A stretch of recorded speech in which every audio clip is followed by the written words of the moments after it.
Hello and welcome to the Daily Millwall for Tuesday, the 5th of December 2023. Today's Millwall news: it was match day down at the Den. 570 people braved the cold conditions to watch Millwall under-18s play Barking FC under-18s in the FA Youth Cup third round.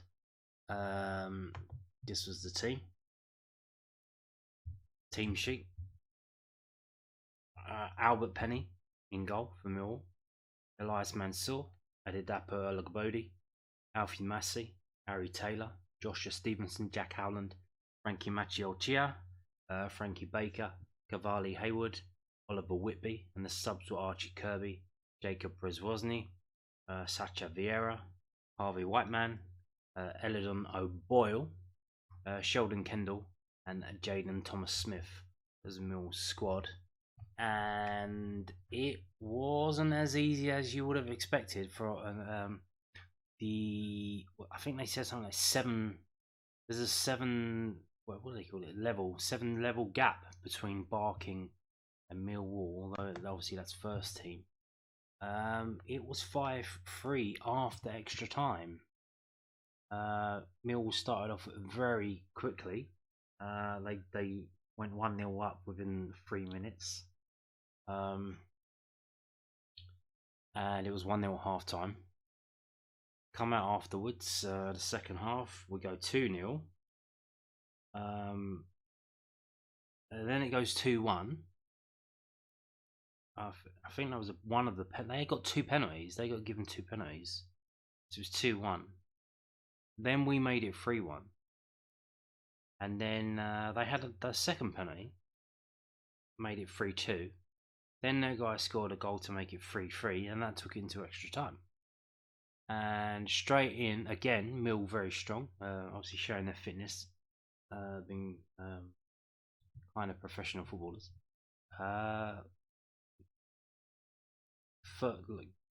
First couple of minutes, first 2 minutes of extra time, I think. 2 minutes in the 92nd minute of not extra time, but overtime. Made it 4-3, and then seemed to dominate the extra time. May end up scoring again, finishing 5-3. Cavalli Hayward got his hat trick, so there you go. Job done. Wasn't as easy as you would expected, but all's well that ends well. Now we go through to the 4th round, and I believe the draw is around about the 16th of December. So hopefully we can avoid someone like your Arsenals and your Chelseas and get another relatively easy draw, and save the hard team for the semi-finals and the finals. But there you go, match day at the Den. Finished 5-3 to Millwall under-18s. Now, moving on to this, when there's nothing to talk about in terms of Millwall, you can always get a quote from Joe Edwards and make a story out of that. So this is from southernnews.co.uk. Joe Edwards explains what Millwall need to do at the Den after encouraging signs in Sunderland draw. The game saw the Lions' 3-match losing home streak end, and Edwards said he would like to see sides exercise more control in games. I don't know if you noticed this, but Sunderland fired their manager today, Tony Mowbray. He got fired because he didn't beat us. And what did he say after the game? He said they totally controlled the game, which is technically true because they had about 62% possession. But what was the score? It was 1-1, and they needed a dodgy penalty from a player who should have been sent off to get that 1-1. Kevin Nisbet opened the scoring before Jack Clark equalised from a penalty spot at the Den on Saturday. The draw ended a run of 3 straight home defeats for the Lions and provided some encouragement after back-to-back defeats to Coventry City and Ipswich Town. Edwards believes there is more work to be done, particularly when it comes to controlling high-tempo games. Asked if he thought the game was a good step going forward for the home form, the Lions boss said, yeah, I did. I would like us to improve with the way we use the ball and how we can sometimes control the games, even for ourselves to rest with the ball at times. because these games can be so frenetic and we have to give our absolute everything when we're not looking after the ball. But I fully appreciate that sometimes games aren't just like that. Not all championship football matches can have control and high quality possession. That's just how it goes. So when the quality isn't always there, you need to rely on basics and create that feeling where opposition teams wouldn't enjoy playing here. And I felt for large parts of the game we showed that, and it felt like a difficult place for opponents to come, and we need to build on it.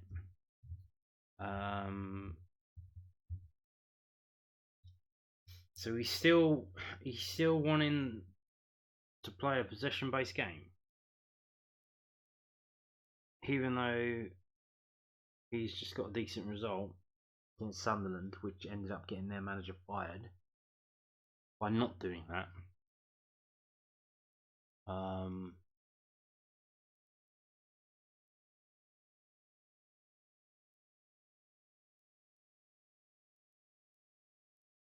Yeah, he still wants to do it, but I was thinking about this earlier actually. In terms of how to play, how we should be playing. I was thinking, like, how did Dennis Wise set up Millwall?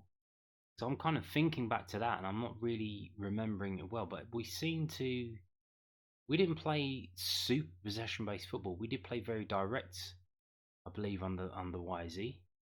We used to kind of sit back, and we had him and Livermore in the middle, crunching tackles, and then playing it forward pretty quickly to either down the channels to Eiffel or up to Dicchio. Or am I misremembering it? How did we play under Dennis Wise? Because maybe that's the way we should be playing. But Joe Edwards wants to play tippy tappy. Now moving on to the latest Loanwatch, which seems kind of redundant because of the bad weather. None of Millwall's loanees were in action. So, owing mostly to postponements, none of Millwall's 6 loanees were in action last weekend. This is from Millwall's official website, millfc.co.uk. Will Stones, Abdul Malik and Carl Smith, as well as Nana Boateng's Woking, all saw their matches fall foul of the weather, whilst Alex Mitchell's Lincoln City had the weekend off due to failing to progress in the Emirates FA Cup. Chinockley, meanwhile, continues to miss Bromley's recent fixtures through injury. They did win 1-0 at home to Rochdale, whilst Joe Wright was an unused substitute in Salford City's goalless draw at Stockport County in Sky Bet League 2. And next up, on Saturday the 9th of December,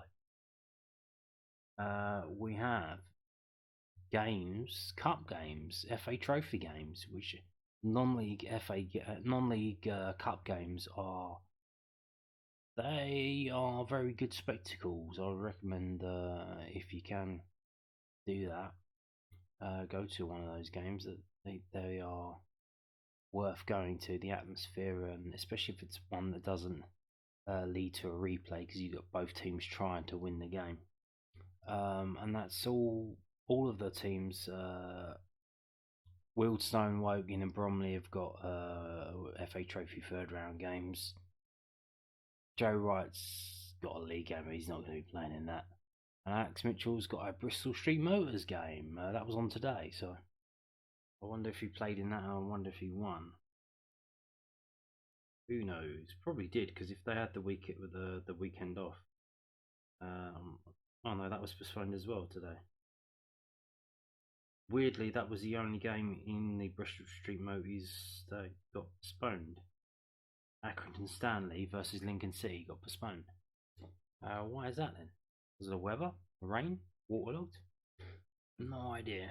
But there you go. So that's the games coming up. None of them played last weekend because of postponements.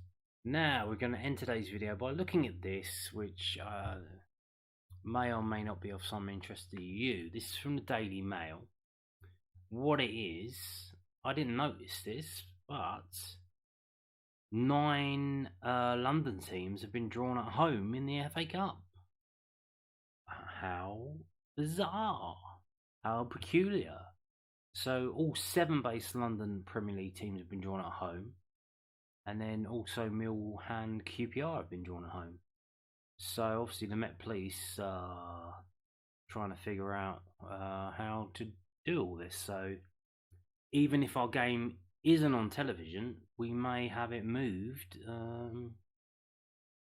for convenience for the police to deal with all the different games in London. So there you go.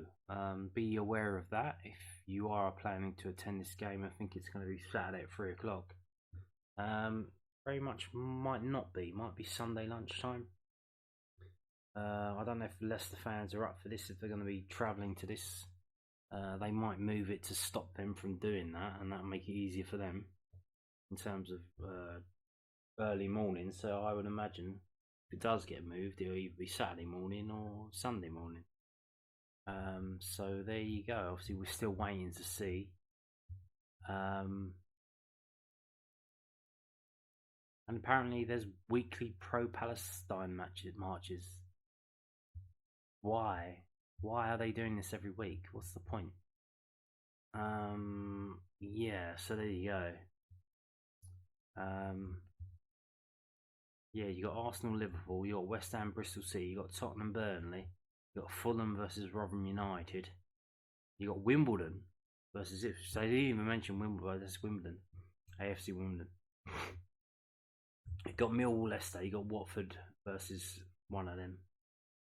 You got Palace versus Everton. Oh, well, if you got Millwall and Palace at home on us, yeah, that's certainly can't. You can't have Millwall and Everton fans meeting up again. So I imagine you can't. They'll try not to have them on the same day. So I'm definitely likely that either one of those games will get moved. You can't have both sets of fans going through London Bridge. You can't have Millwall fans, Leicester City fans, and Everton fans all going through London Bridge. That's not going to happen. So, Chelsea versus Preston, QPR versus Bournemouth, Brentford versus Wolves. What are the odds on that happening? That's insane. But there you go. So yeah, do be aware. I'm pretty sure our game's going to be moved, and I'm pretty sure it's probably going to be at stupid o'clock in the morning. So there you go. And on that note, thank you for watching, and goodbye.